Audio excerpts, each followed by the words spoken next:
What's going on, everyone? We are back for another edition of the Bleed Los podcast, Carne Asada. We have so much to dive into. The Dodgers dropped the series to the Red Sox, but we've got some big arms coming back this week. And who will we get in this week's trade deadline? All that and more coming up next.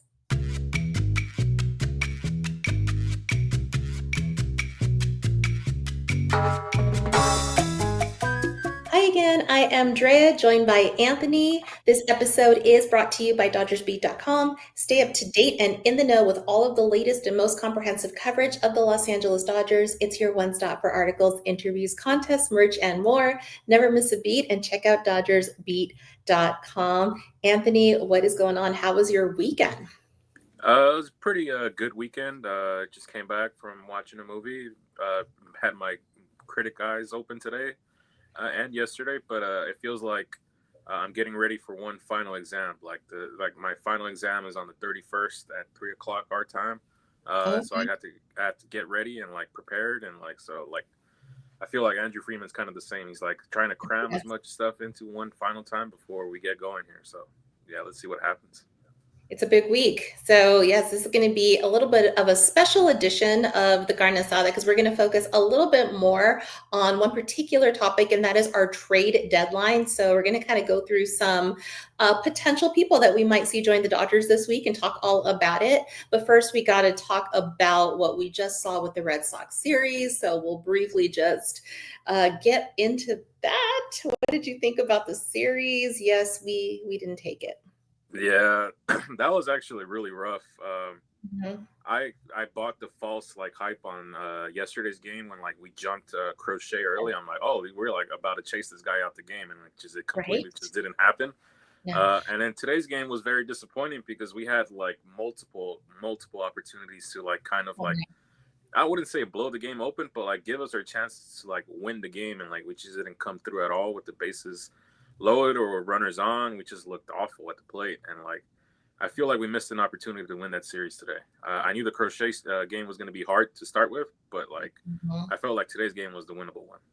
It was a winnable one. I think the last two games, there was so many opportunities for them to bring runners in, and then instead they were 1 for 14 with runners in scoring position and 20 left on base.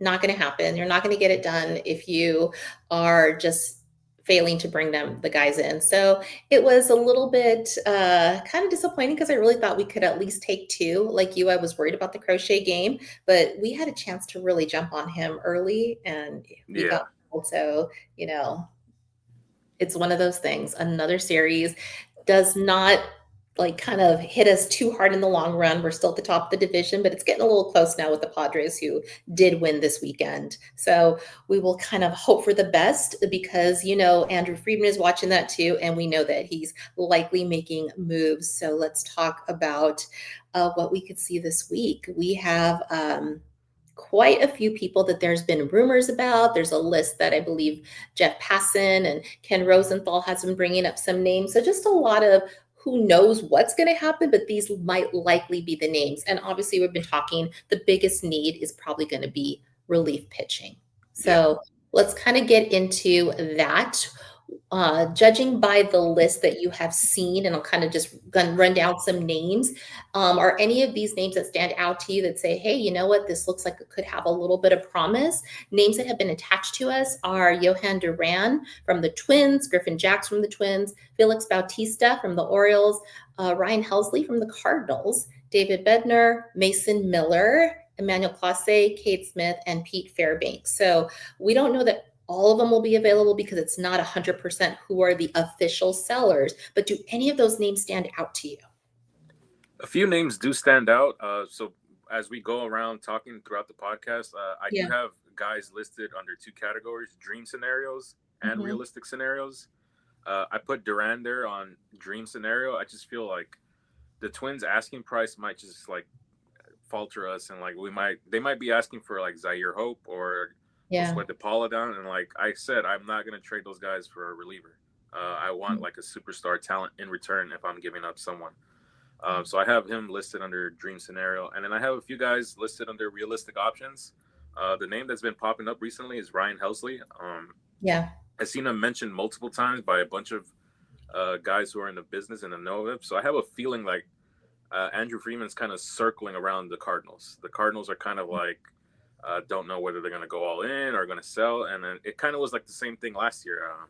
That's where we got Tommy Edman from the Cardinals. So it feels like we're kind of just lurking. We kind of just like watching them carefully, closely. Like I know the Padres beat them, but like it kind of realistically might help us because now it might force them to sell, kind of deal. So Ryan Yeah. Helsley, I feel, is a real realistic option. Another arm or two other arms that I have under realistic options are David Bednar up in Pittsburgh and Pete Fairbanks. I feel like those are two realistic gets, like where I don't think it'll cost a lot for us to go get them. And like, let me preface it again when I say cost a lot. Like, I know these guys have are human beings, and I hate to like just say like cost a lot and stuff like that, just kind of throwing them out. But at the end of the day, unfortunately, they are assets, and for the most part, that's something they sign up for. And I know it sounds like I'm cold hearted and stuff like that, but it's easier for me to refer to them as assets. And like, I know the human beings first, but since we're talking trade deadline, I'm just going to refer to them as assets again. I know they're human beings. I know they have feelings. I know this time of year sucks for a lot of people because you really don't know if you're going to be a Dodger when you wake up one day or the next day you're being shipped off across the country. So, but I do have David Bednar in Pittsburgh and Pete Fairbanks as realistic options for us here. Yeah, Pete Fairbanks has from the Rays has a 2.84 ERA as of the time I last checked on his stats. And yeah, Ryan Helsley is an interesting one. So the Cardinals may or may not be, in it still, so it's kind of hard to say.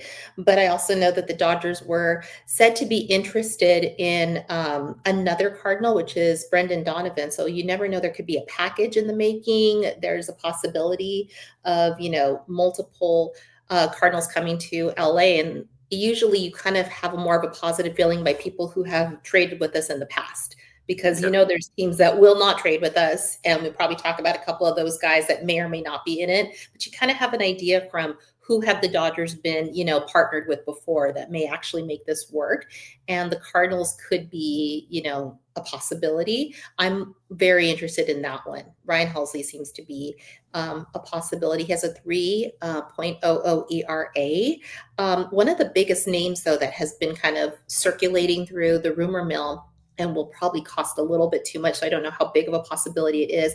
What do you think of Mason Miller?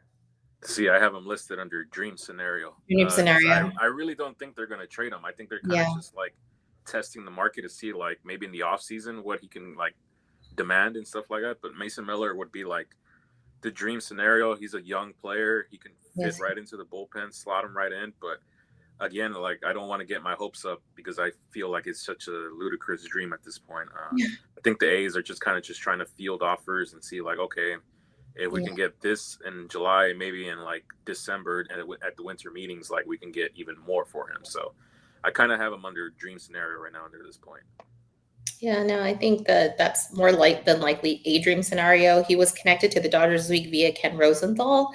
And yes, his youth and his high velocity and the team control, his pretty good ERA at 3.76, but the guy can throw and the guy is probably going to be a great asset for any team for some time to come. But that would cost us, some of the people that I'm hesitant. I know we should never prospect hug, but we have some dogs right now. We have some studs in our minor system.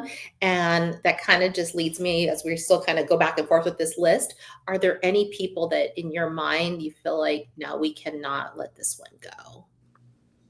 See, it's going to be those two young guys in Zaire Hope and Josue De Paula, just because I'm just intrigued by them, and I feel like if we have them to start the year next year, like maybe they'll make the jump to AAA almost immediately after spring training. So that's why I'm kind of like hesitant. But then again, like you bring up guys like Jose De Leon, remember him? Like him and Julio were the ones who were kind of come up through the farm system, and like he didn't really pan out. And then you guys got like what's his name? Diego Cartaya was just released like 2 days ago, and he was supposed to be basically the guy who was after Will Smith, and he's looking for a job now. So this is why it's kind of hard to like kind of prospect hug, because then when you flip it around and you look at guys like we traded Yordan Alvarez for Josh Fields, but like at the time Yordan Alvarez wasn't established like he was kind of just like a prospect like lingering around. And then we have guys in what's his name up in Pittsburgh, O'Neal Cruz. There you go. He was in our system as well too. But again, this is why you can't really, like, if you want to win and you want to get something, you have to give something up in return too. And like those 2 years the Dodgers made the World Series, unfortunately we didn't end up winning them, but we got to like the pedestal. Basically we got to where we were trying to get to, was the World Series. Right. Now had we won them, maybe I'm feeling different. But then again, last year I feel like the biggest reason we even won the World Series is because we aced the trade deadline. We got guys that were able to step in, like Tommy Edman, NLCS MVP, Jack Flaherty, a guy who pitched big game for us. Michael Kopech slipped right into the bullpen. So like, you can really, it's a testament to, like, you can really like make a big difference for yourself in October by the trade deadline. Basically, it gives you like another chance to kind of like re-up things. And I just, judging by the past, thinking of all those things, Andrew Friedman doesn't tend to get too risky. I mean, if every interview, every time I've heard him speak, he's not just thinking of this year, he's thinking of the long-term plan. So you can't just throw everything at one player that may or may not work out. So I think that he ultimately, at the end of the day, he's going to be smart with his, the current prospects that we have, the current people in our farm system, yet still willing to take a gamble on, somebody that he believes will move the needle. It's just that you can't always know. You don't have 100% guarantee when you go into the trade deadline. And being the Dodgers, people are going to ask for quite a bit because they know that we have quite a bit. So that's really just the kind of, you got to fill it out. And I'm really curious to see what's going to happen. I'm interested to see who would be the give ups, because it won't just, there's a likelihood that it won't just be in our system. We might see somebody or one or two go that are currently playing with us, in the show. And that leads me to my question to you. Do you think that there's anyone that they are like saying, hey, this might be the one we're willing to move? Yeah. He pitched today, unfortunately. I think it's Dustin May. Yeah. I've also seen the Dalton rushing rumor, but that also might just be like them kind of fielding offers. I don't really think they're going to give up on Dalton rushing this early, especially for other prospects, unknowns, unless so I feel like it's kind of like the Mason Miller situation there, where like we're kind of listening on Dalton rushing, but we're not really gonna like deal him. Like we want to see like, okay, we can get that guy and that guy for him, then maybe in the offseason. But unfortunately, I think Dustin May is kind of like, he's threading like thin water here. Like I really don't know his role going forward. I know they're talking about maybe the bullpen if he doesn't get traded, but if he's a piece that another team wants, and maybe it's like we can land some guy from like my dream scenarios, like maybe a Stephen Kwan. That's a guy that I have there on the list. The reason I have him there in dream scenario, because I feel like the asking price might be too big. But maybe if you have an established MLB player like Dustin May, someone that he can pitch innings, and like I know he's a free agent at the end of the year, so it makes things kind of dicey. You're kind of trading for a rental. There's no guarantee that he's going to re-sign with Cleveland. So, but I do have him as kind of like the number one guy that I think might be like, he might be wearing a different uniform here, like at the end of the week, unfortunately. I wonder if he knows that at his core. I mean, they have to know, and it affects our play, because at the same time, while they're humans, like you say, it kind of feels like they're at the end of the day, they're pawn pieces in a big business and a big game that, everyone's trying to win. And I just feel like he kind of seems like he gets in his head, and there has to be this mind that come a few days time, he might not be a Dodger anymore. And if I know I'm never going to be a Major League Baseball player, but I would think like, if you're with the Dodgers, it would break me to not be with the Dodgers, even though there's plenty of great teams out there and you could end up in a fantastic franchise. I feel like the Dodgers are the pinnacle. Everyone wants to get to the Dodgers, not be taken from it. So I feel like that probably was feeding into his head a little bit. Because I thought he was dealing. I thought, hey, he's playing for his job right now. He's showing what he's got. And then, just a few bad plays later, it didn't look like he was probably going to get out of that inning. Okay. So I do happen to agree with you. I was thinking that. And then some other ones that we probably talked about, I thought, perhaps, Outman's going to be in that. Still Conforto, even though Conforto is putting up a case for himself to beat me. Will Conforto be with us come Friday? What do you think? Oh man, if I was a betting man, I'd probably say I am a betting man. Oh, I'm just lying. Betting. I'm gonna say unfortunately I don't think he's gonna be on the team, and it's crazy because he's like our best hitter right Right now. now, but that's like Yeah, a 10%. detriment to like the rest of the lineup because the rest of the lineup's in a complete slump. I also have two other names here. Okay. I have Landon Knack. I feel like that's kind of like an option that like maybe a team's like, well, he's a young player, he's been proven, pitched in the postseason, like take a flyer on him. I also have Kirby Yates. I just like every time he comes into the game, I just like, especially the Boston game, it just felt like he was throwing BP at a certain. It felt like every time the ball was hit, like it was gonna go over the Green Monster. I don't know if he's gonna get traded necessarily, but like maybe they'll just kind of like if they trade for two bullpen arms, I feel like he might be the odd man out, and they kind of just like have to DFA him maybe. But yeah, I just those are like the five guys like that I have here that I know of. They can end up trading like minor leaguers that I just don't know who they are. But we'll see. The only reason I have Knack there is because he's a young, relatively young pitcher that I feel like is ready to pitch at big league levels. It's just there's no spot for him here, unfortunately. I think that's what's also hard about being on the Dodgers is, you know, the way that they are constructed. It's like you really just have to be at the top of your game. And somebody like Rushing, as good as he is, and I think that he, you know, very well could be with us at the end of the week. It's really hard when you have a catcher like Will Smith that is probably going to get the majority of games. So he's probably not going to get a lot of play time. And that might hurt his play. That might hurt his at-bat. So, and then of course you have a guy like Freddie Freeman. They're not moving off Freddie Freeman. And just different players that are so established. You've got Shohei as your designated hitter. That leaves very little room for other people to really grow in the Dodgers system. And they may do better somewhere else. Not because they're not great players. It's just that this is the way we're constructed. Yeah. So you bring up a good point about Kirby Yates, though, because if you had watched Kirby Yates a year ago, you would think this guy is solid and what has happened. And I sometimes think Kirby Yates could still very well be solid, but I really feel like it's the pressure of playing for the Dodgers might be too much for some people. It just doesn't fit for them because, you know, the brighter the lights, the harder it might be. They might try to be putting too much on themselves to perform, and it's affecting their play. And therefore going to another team might actually be the best thing for them. So I don't know.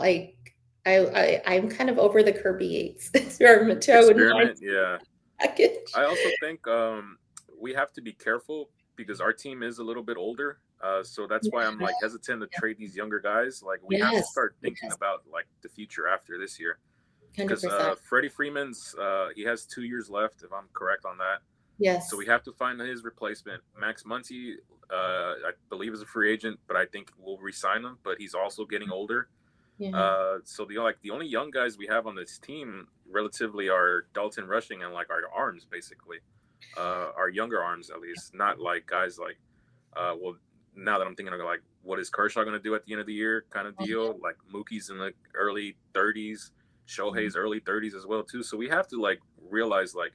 Yeah, it's kind of tempting, like, to go all in, but is it worth it at the end of the day? Because, like, if we have an older team and, like, we get there, but we don't win it, and, like, now we're kind of like, well, all the young guys we had are now playing on different teams. Where do we go from here kind of deal? So I guess we'll see. We'll wait and see. But, yeah, that's why I'm, like, very hesitant, like, giving up our top guys for, like, a reliever at this case.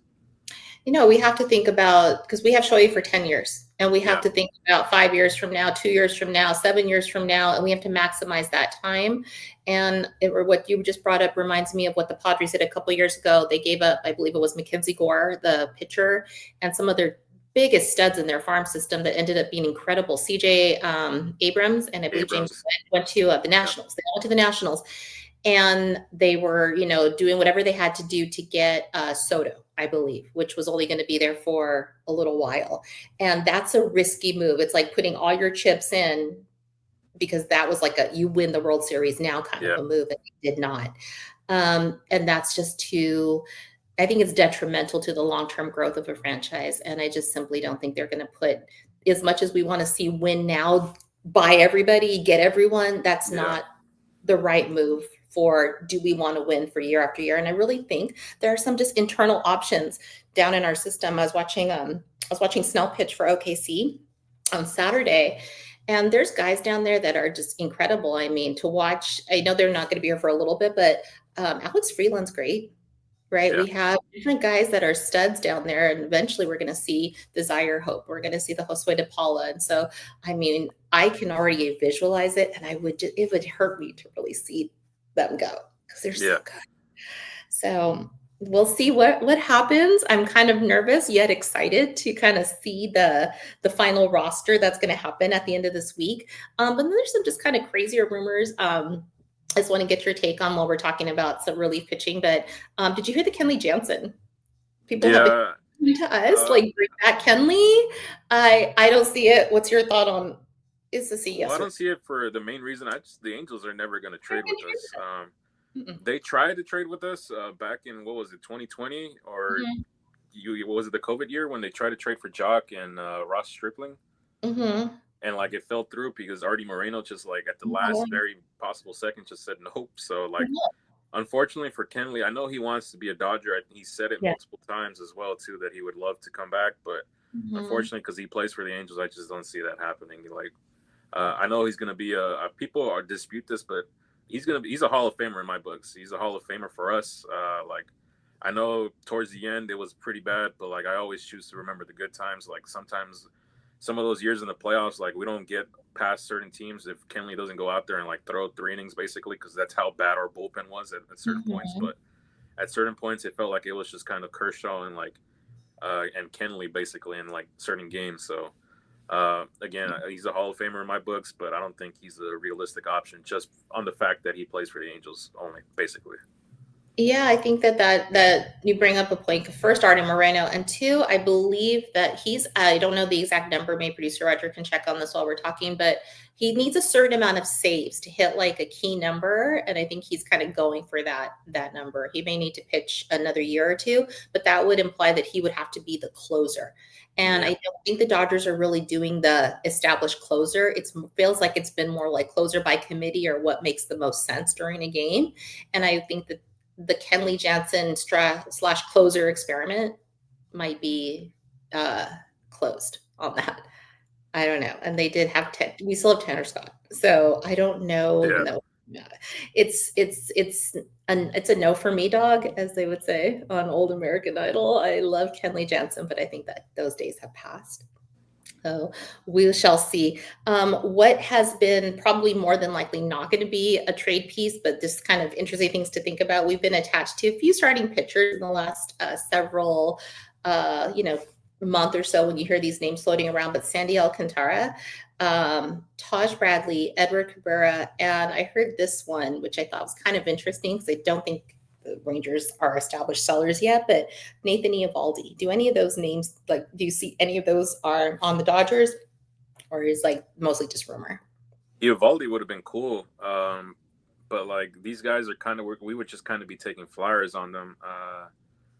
The Alcantara one, I've seen like for years. I would have loved them like 2 years ago. Now I kind of like, I don't want to, because he's kind of like a reclamation project now at this point. He's been really bad this year compared to where he was 2 years ago. This is prior to his injury.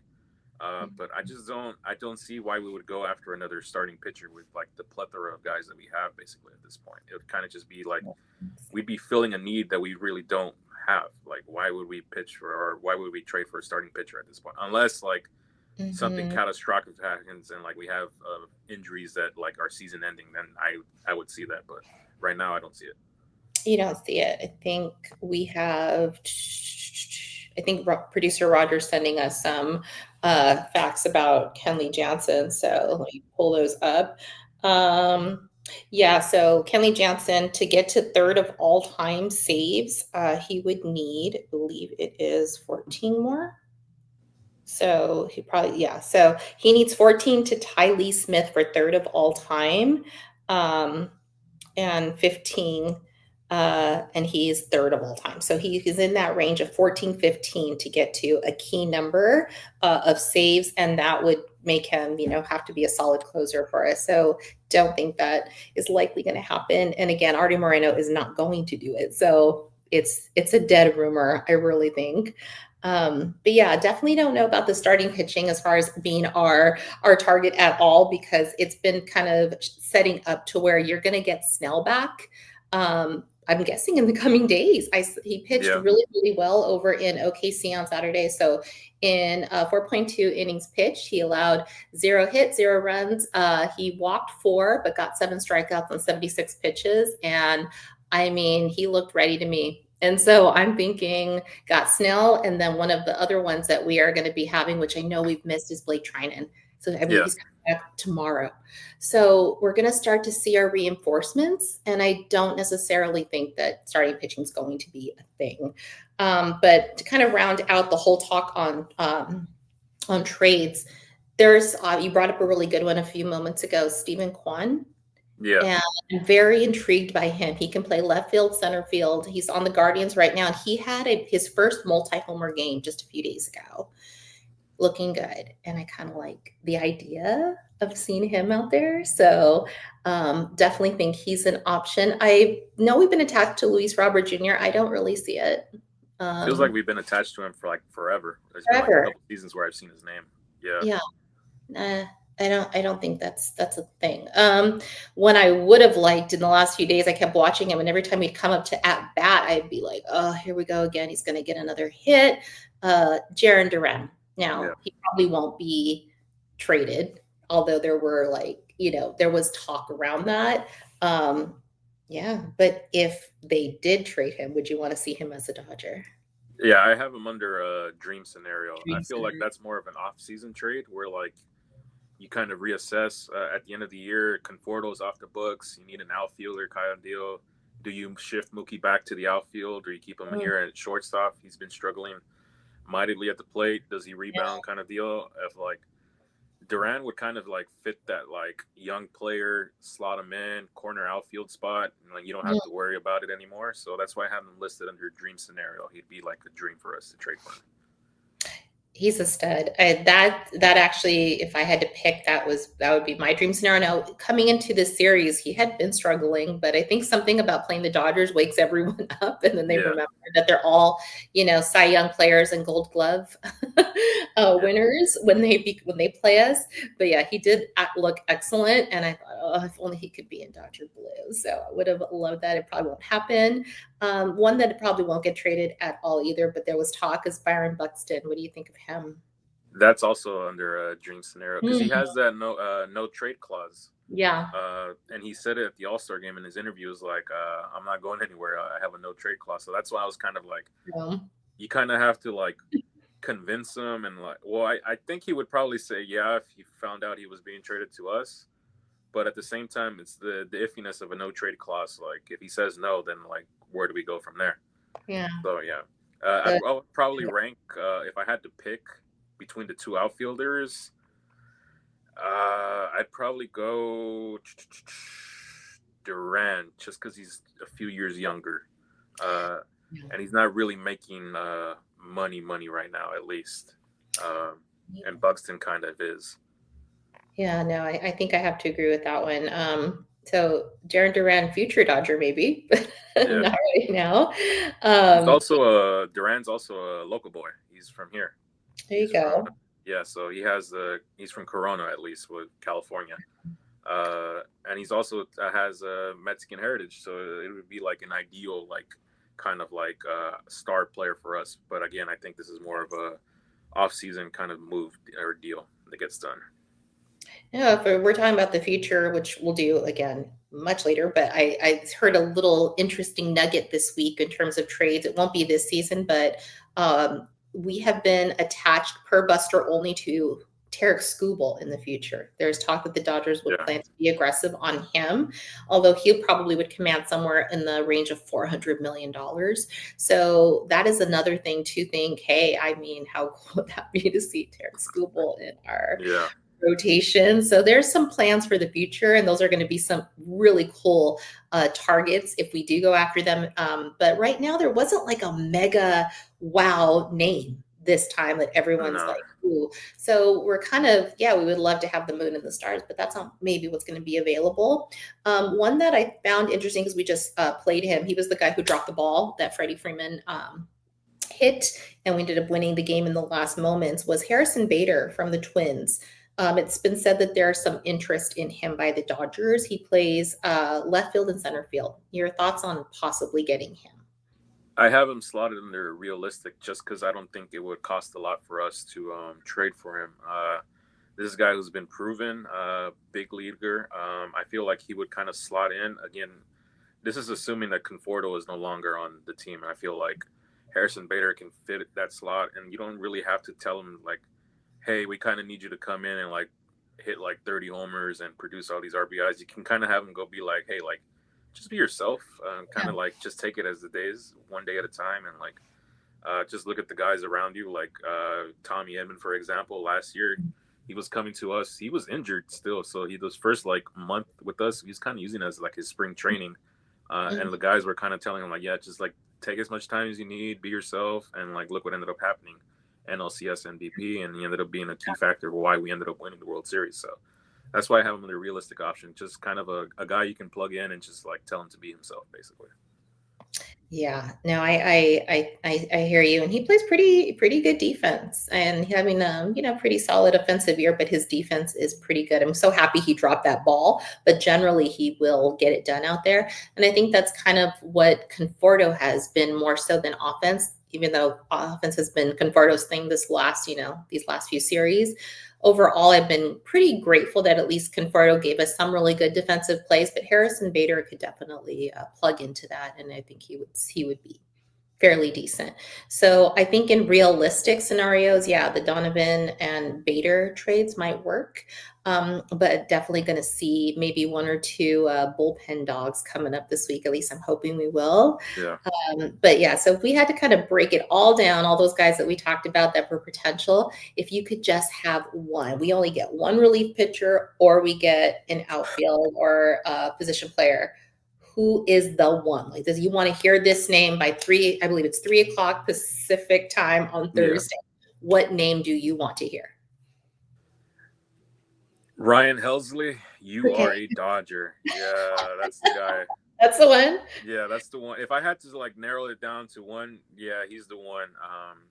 I just feel like bullpen is just our like weakest point. I know the offense is kind of like stagnant here and there, but I'm willing to die with the offense than I am with the bullpen. And like some of these games we have been winning, and like the guys that come in out that bullpen just like give it away, and it's kind of like, well, the offense put up 4 runs, but like now we're losing 6-4, so now we got to find a way to score 2 runs in the next 2 innings. So bullpen. I will always, like, as long as we keep doing the show, I always will reiterate bullpen. And I like we could have whoever there, but like I will always be nervous about bullpen options. So Ryan Helsley, welcome to Los Angeles. Welcome to LA. Yeah, welcome to LA. Start packing your stuff, right? Because you're coming out here, you got to find a place. So that would be a good one, because the left-handed bullpen pieces haven't really been that bad. So we've got Vesia, who he's in our trust tree, right? Because we're going to talk about your dogs in just a second from your chart. Banda, in his last 12 outings, he just had 3 earned runs given up. Dreyer is under a 3 ERA, and Wroblewski went scoreless today. So if you're looking at our left-handed pitchers, it's not super bad. I mean, we need some pieces, but there's some promise there. Tanner Scott has got to get it together. And I know that they're probably working on that plan now, because we can't get rid of Tanner Scott. We're paying him for a number of years. He's making $1 billion and he needs to find it. But with Snell coming back, and then you've got Kershaw, I think your left-handed rotation and relief is actually pretty solid. So if we get the right-handed pitchers in place, I really think that we're going to be in much better shape than we've been in. So we'll see. I'm very excited. So I'm gonna go all in with you on Ryan Helsley. That might actually be the one where I think it's not going to cost us an arm and a leg. It's realistic. We'll make a decent trade. Andrew Friedman will get it done, and that's that. And then if we could package that and have a really cool outfielder and say goodbye to Conforto, even better. I will do a cartwheel, and I haven't done a cartwheel since I was a kid. So let's go for that.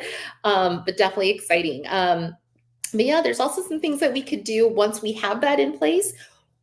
pieces we could move around to make this work. Piggyback options. You have, you're starting pitching, and then you still have what? Kasperius. Is he still in your top of your dog meter, which I want to talk about next? We Yeah. have that really cool graphic you put out there. Did anything move? I know we have some pieces gone now, right? Pine and Enriquez, but where were you? What were you feeling as far as like, yeah, I got this pretty right, or is there someone we're moving around? I feel like I kind of underestimated Anthony Banda because I have him under my somewhat confident, and he's been pretty good. The deal is he's kind of like he'll have a stretch of games where he's really good, and then he'll have like one really bad or a few really bad ones in between. So that's why I kind of just leave him at somewhat confident. For the most part, the guys that I'm confident in are still stays the same. I think the only difference now is that I'm gonna have to remove Klein and Enriquez. I wish that we could have seen more from him. He only threw one pitch in his last outing, and that was all he needed. That was it. That's all we got. Yeah, so unfortunately, I probably will remove him from the list because they're down in AAA and they're not up with a big club. So, but other than that, I think it kind of stays the same. If anything, I'll probably move Banda to my confidence side, but. Cautiously optimistic on him. I need to see how he does here in Cincinnati, especially because the ball travels really well there, and it feels like every fly ball is a home run regardless in that stadium. So I got to see where we're at after that. But Kasperius as well too. I know he's kind of been shaky, but he's just been good throughout the whole season. So Kasperius stays in my confident meter for now. And Vesia is just a lunatic, and he as well stays in the confident guy. I feel like he's been our best reliever all year, apart from like Kasperius and Dreyer. And if I had to if the game was on the line now and I had to pick from the three of them, I'd probably go Vesia. He's the proven veteran. Kasperius is still a rookie. Same with Dreyer. It's nothing against him, but Vesia's kind of been battle tested. And you saw game 2 of the World Series against the Yankees. Who did Doc go to? He went to Alex Vesia. He got that big out for us. So. He's kind of our probably our best reliever now until Trinan gets back up to shape basically. And I can't wait to see Trinan. I'm so excited. But yeah, Vesia is definitely still in my tree of trust. I think he's definitely well placed there. Robleski, is he staying the same? Yeah, he stays the same. I feel like he's just going to be the long reliever basically now at this point. Same with Sheehan, but Sheehan is going to get a start, or he got a start, and he looked really good. So I kind of just leave him in the bullpen meter just because you don't know maybe next week Sheehan's gonna piggyback off Shohei, and the same with Robleski. So I kind of leave him there and the somewhat confident in the bullpen meter at least. So we're not going to see them leave the Dodgers this week, right? They're going to stay with us, hopefully. Oh man, hopefully they. I still believe in Ryan, not Ryan Sheehan. And I was thinking of I don't know what Ryan came to mind. Ryan Helsley. There you go. That's why I'm looking at my notes here. There's a lot of names. Sheehan, the only issue is that there's just too many starting pitchers for us. But he has the stuff, and he's very confident in his stuff. And the same with Robleski. I don't know if there'll be guys that end up moved this season, but maybe in the future, just because we don't know who's going to be available in the off season or at the trade deadline next year. Maybe those are guys that end up just unfortunately, we just there's not a spot for you, but this team has a spot available for you to just kind of slid in and start your career off basically, and just go from there. I love Emmett Sheehan. He's such a dog. I know he sometimes, gets himself in these maybe little jams, but he's still young and that's going to happen. But I just feel like he kind of turns on his locked in face and he's like, I'm going to do this. And he believes in himself. I see that there's some confidence in there and a fire in there that I think is only going to keep growing. And so I don't want him to go from the Dodgers because I really do love having him on our team. And another kind of piece that, if you remember, I don't know if it was 1 or 2 episodes ago, I kind of said it in jest, but I talked about, what about Joe Kelly? Is he going to kind of join the Dodgers? And one of the reasons I was saying that is because he had been on so many different shows. He does the little interview circuit here and there on baseball podcasts, and says, it's pretty much Dodgers are bust for me. Like he said, if I come back, I'm going to play for the Dodgers or no one. And Joe Kelly has never been known to mince words. He says what he means and he means what he says. And I guess he's been on a throwing progression, and we just got word today or yesterday, he is going to be getting a workout with the Dodgers. He's going to be throwing for them. And it's looking to be something that the Dodgers are open to bringing him back Yeah. for. What do you think about that? See, I would love to have him on the team, but I don't realistically see him probably earning a spot on the roster. He's coming back from a shoulder injury, apparently, too. I saw that kind of lingering around. He hasn't pitched all year. He really didn't pitch at all for us at the stretch run last year. It was kind of just there as like a motivational guy for the guys in the bullpen. Yeah. I remember at least he was kind of there with Brent Honeywell Jr. and like Bueller kind of Mhm. just joking around, which is insane looking back at it. This, like how serious Game 5 was, that they were just kind of just in there joking around. But I would feel like if the Dodgers signed him, it would, I don't know, it would just be like, I would have more questions like, why does he really have it still?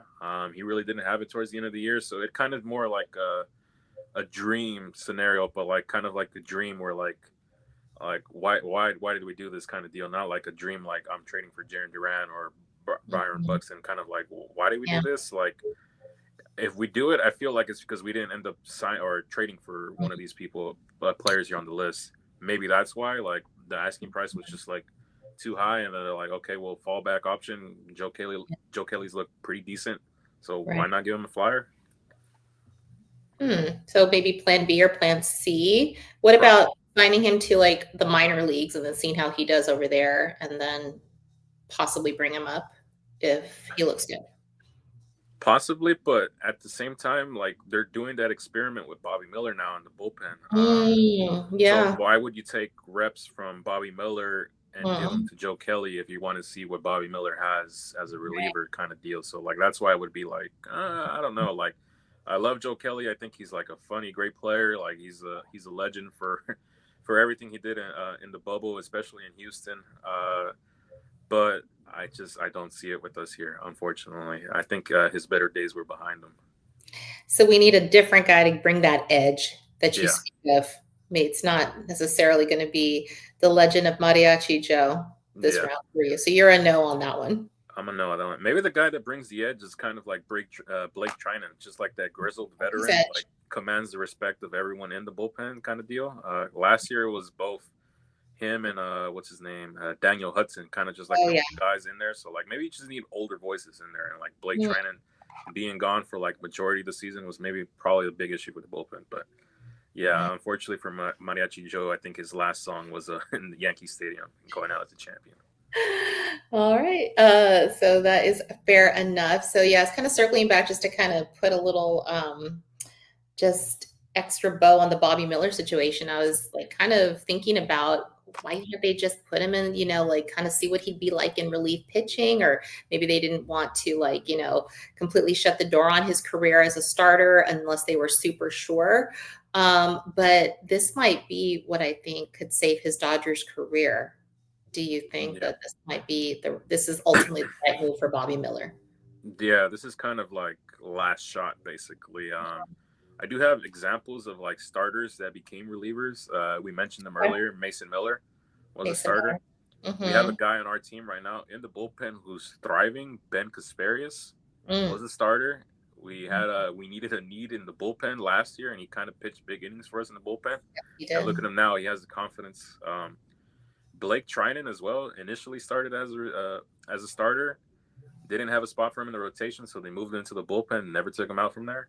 Yeah. And then we have a few like legendary guys that I'm not saying Bobby Miller's going to be one of these guys, but they're examples of guys who were starters to be relievers. I have Mhm. Eric Gagne. We know what he did.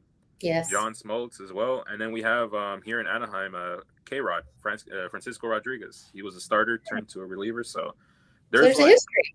there's a history of guys being successful. Now there's also a history of guys not being successful, but I didn't write those down. But I feel like for Bobby Miller, this is kind of his like last shot, like basically, at least with the Dodgers, at least. If he were to be sent off somewhere else, then maybe the team might think like maybe we can fix him as a starter. But if you're being moved to the bullpen, I think the writing's on the wall for you as a starter in the big leagues, basically. I think so. So this is a last shot. I've always wanted Bobby Miller to be successful, and it's been kind of sad watching kind of like what we expected him to be to where he is now. And I feel like a lot of it's just I feel like it's in his head, and I just want the right key to be unlocked for him. But from that to where I think might be the end of the road. Did you hear about Gonsolin? The Yeah, This unfortunately, I might did. be that. a decision soon and he's not in any sort of throwing program, do you think that we have seen Gonsolin pitch the last in a Dodger uniform? Unfortunately, I think we have. I feel like both him and Dustin May are kind of like big what ifs. I Yeah. know more on Dustin May's side, but Tony Gonsolin was an all-star. He had a really good year for us, and then he got hurt. But I always felt like he was kind of more like the set, solid guy. I felt like he would have more of like a, I don't know how to say it, but I feel like Dustin May was kind of a project at first, and then after that 2020 bubble, uh, I felt like coming out of it, I felt more confident in Tony Gonsolin just because he was older. He did Yeah. come up with us first before we brought up Dustin May, and he kind of came up in that like I remember it was like Tony Gonsolin, it was Dustin May, and then I think it was Gavin Lux as well. Kind of like that group of young players, kind of like all went through the minor leagues with us and all came up to the major leagues around the same time. Same deal, but Mm-hmm. unfortunately, I think both him and Dustin May are going to be like biggest what ifs. Like injuries kind of just hampered their career here with us. Yeah, I feel like that's probably the right assessment to make on that. It's sad because you don't keep players forever. Teams are always going to change, and as much as we love our teams, it's going to be ever fluctuating. So yeah, it's probably going to see. We'll probably have seen the last of Gonsolin in a Dodger uniform. It's sounding like they're getting ready to make that call very soon. So we shall see. This week's going to be very interesting. But just some other news that kind of came up, and I know people were very interested in terms of our current position players that we know and we love them. Mookie Betts. We were kind of thinking what's going on with Mookie. He wasn't in a couple of games in the Boston series, and turns out that it was related to a death in his family, and he announced today that his stepfather passed. So I just want to make sure that we put it out there first because I know there was a lot of speculation.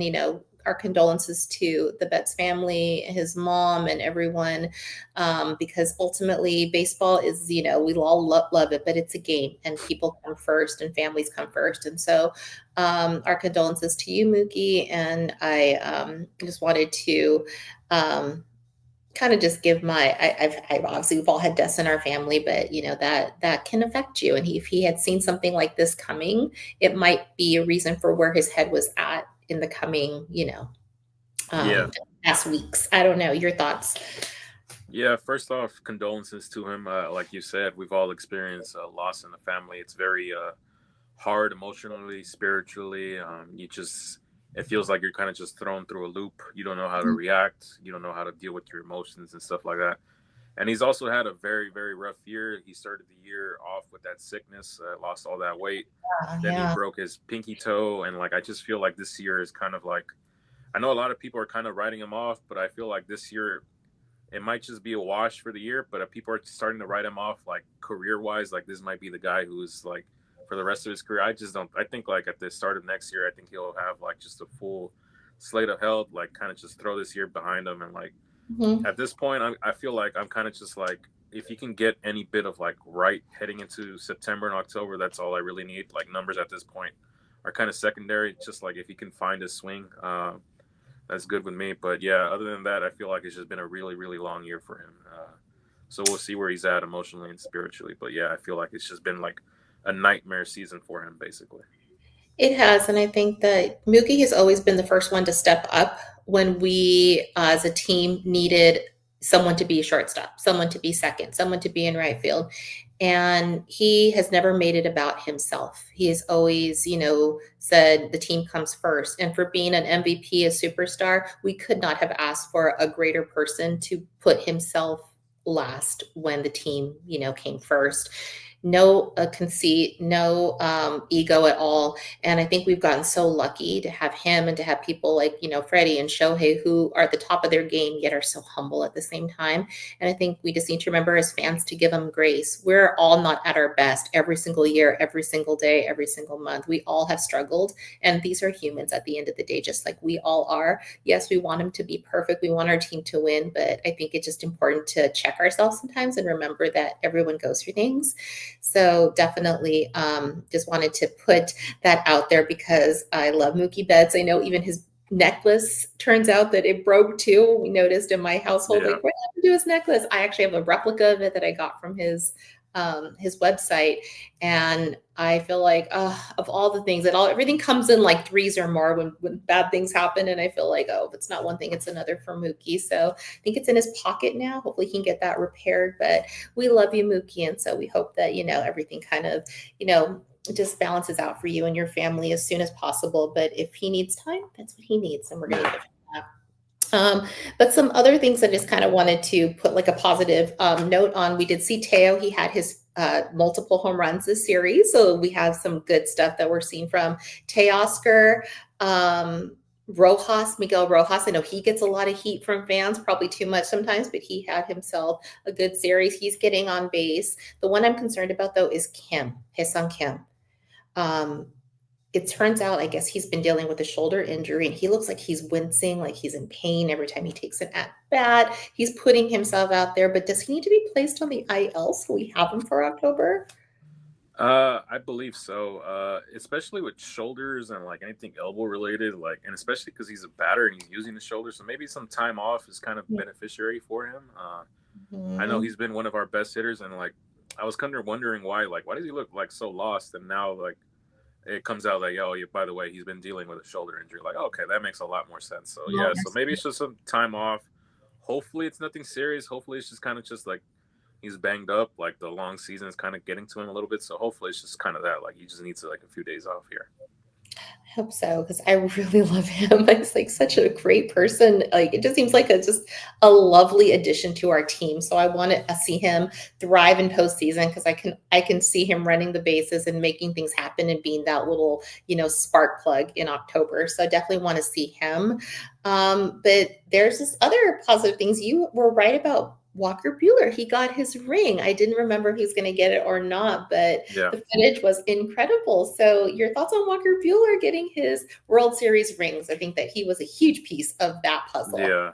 And in typical fashion, Kershaw said like, "Hey, doofus, you want this?" Like, but that shows like the kind of relationship they had, and like Buehler also wasn't like this very serious guy. Like he got to be like very funny. Like his personality towards the end was like it come out. And he also I appreciated that because like I hate when guys are kind of like closed in and like serious and stuff. Like I kind of just like show your emotions, like let yourself be yourself in front of the fans.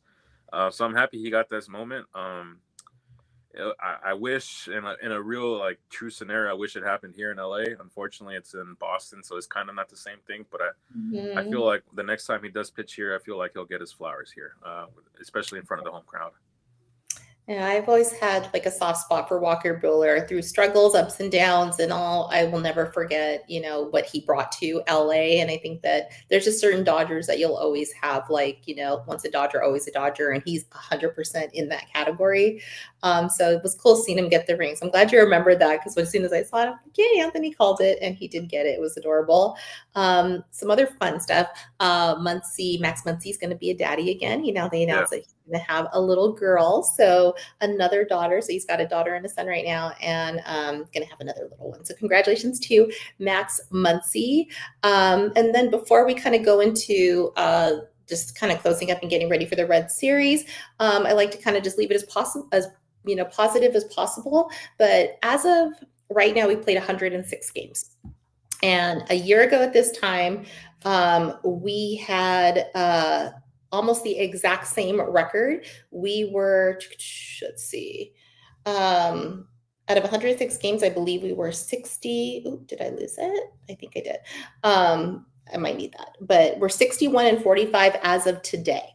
And a year ago, we were just one game below that. So we are almost exactly as the exact same place as we were exactly 1 year ago. So pretty much, even though it seems like they've been playing kind of bad, and they have, we won the World Series last year, and we're still kind of evened out to where exactly we were.